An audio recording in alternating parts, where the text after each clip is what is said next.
बिस्मिल्लाहिर्रहमानिर्रहीम। अस्सलाम वालेकुम दोस्तों, जहाँ भी रहें बहुत खुश रहें। तो दोस्तों, आज हम अपने किचन में बना रहे हैं बेबी पोटैटो। जी हाँ, छोटे आलू जो बहुत ही टेस्टी और बहुत मज़े के बनते हैं। आप इसको पराठे रोटी के साथ भी खा सकते हैं। तो बिना टाइम ज़ाये किए हम रेसिपी स्टार्ट करते हैं। सबसे पहले यहाँ पे मैंने आलू लिए हैं हाफ़ केजी। ये देखिए, ये बहुत छोटे आलू हैं लेकिन इनका टेस्ट बहुत अच्छा होता है। अब हम देगची में डालेंगे 1 टीस्पून नमक का और इसको हम अच्छी तरह से बॉयल कर लेंगे। 90% मैंने आलू बॉयल कर लिए हैं और इनका छिलका मैंने उतार दिया है। ये देखिए, बहुत अच्छे से ये बॉयल हो चुके हैं। अब इनका हम मसाला बनाना शुरू करते हैं। सबसे पहले मैंने यहाँ पे कढ़ाई में 1 टेबलस्पून प्लेन बटर का लिया है। जब तक मक्खन पिघलेगा तब तक हम बाकी चीज़ें इसमें डालने की तैयारी करते हैं। यहाँ पे मैंने 1 टेबलस्पून सफ़ेद ज़ीरा लिया है, इसको हमने मक्खन में डाल दिया है। अब इसके अंदर हम शामिल करेंगे 1/4 मग कुकिंग ऑयल का। कुकिंग ऑयल डालने के बाद इसको हम अच्छी तरह से ज़ीरे को भून लेंगे। यहाँ मैंने 10 से 15 सेकंड तक इसको अच्छी तरह से यहाँ पे मैंने इसको फ्राई कर लिया है। अब हमने यहाँ पे 4 जवे लहसुन के लिए हैं जिसको मैंने हाथ से अच्छी तरह कूट लिया है। अब इसको हम ऑयल में डाल देंगे और 1 मिनट तक लहसुन को हम यहाँ पे फ्राई करेंगे।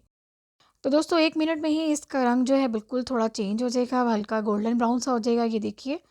तो अब इसके अंदर हम ऐड कर देंगे आलू।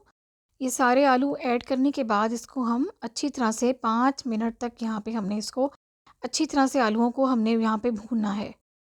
तो दोस्तों, यहाँ 5 मिनट हो चुके हैं। अब इसके अंदर डालेंगे 1 टीस्पून नमक का। आप अपनी मर्ज़ी से डाल सकते हैं, ज़्यादा भी डाल सकते हैं। 1 टीस्पून हल्दी। अब इसके अंदर हम ऐड करेंगे हाफ़ टीस्पून काली मिर्च का पाउडर, 1 टीस्पून कश्मीरी लाल मिर्च का पाउडर, 1 टीस्पून हम ऐड करेंगे आमचूर। अब इसके अंदर शामिल करेंगे 1 टीस्पून साबुत धनिया और इसके बाद तमाम चीज़ों को हम अच्छी तरह से यहाँ पे मिक्स कर लेंगे। यहाँ पे मैं इसको हम 4 से 5 मिनट तक अच्छी तरह से मसाले को भूनेंगे। दोस्तों, यहाँ पे मैंने इमली ली है तकरीबन 1 टेबलस्पून, इसको मैंने भिगो के रखा हुआ था। तो यहाँ पे हम उसका पानी डालेंगे। इमली का पानी डालने के बाद हम थोड़ा-सा इसको मिक्स करेंगे आलूओं को अच्छी तरह से और बाकी पानी भी हम इसमें ऐड कर देंगे। अब इसके अंदर हम डालेंगे कुटी हुई लाल मिर्च 1 टीस्पून और इसको हम यहाँ पे ढक देंगे 7 से 8 मिनट तक के लिए, ताकि आलू भी अच्छी तरह गल जाए और मसाला भी पक जाए। तो दोस्तों, 7 मिनट हो चुके हैं। अभी हम देखते हैं, देखिए बहुत अच्छा कलर आया है। अब इसके ऊपर हम हाफ़ टीस्पून हम कलौंजी का डाल देंगे। अब इसके अंदर हम ऐड करेंगे 3 से 4 हरी मिर्चें। अगर आप चाहें तो मिर्चों को आप काट के भी डाल सकते हैं, अगर आप ज़्यादा तीखा खाना पसंद करते हैं।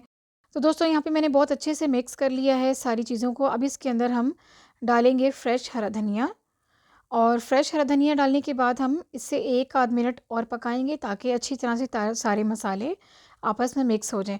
तो दोस्तों, यहाँ पे हमारे बेबी पोटैटो बिल्कुल तैयार हो चुके हैं। ये देखिए, माशाल्लाह बहुत अच्छा इनका कलर आया है, बहुत अच्छे और बहुत ही लजीज बने हैं। तो दोस्तों, यहाँ पे अगर आपको मेरी रेसिपी, मेरी वीडियो आपको अच्छी लगे तो प्लीज़ मेरे चैनल को लाइक कीजिएगा, शेयर कीजिएगा और अगर आप मेरे चैनल पे नए हैं तो प्लीज़ बेल आइकॉन को ज़रूर दबाइएगा। तो दोस्तों, दुआओं में याद रखिएगा। इंशाल्लाह एक नई वीडियो के साथ दोबारा से आपकी खिदमत में एक बार फिर से हाज़िर होंगी। तब तक के लिए अल्लाह हाफ़िज़।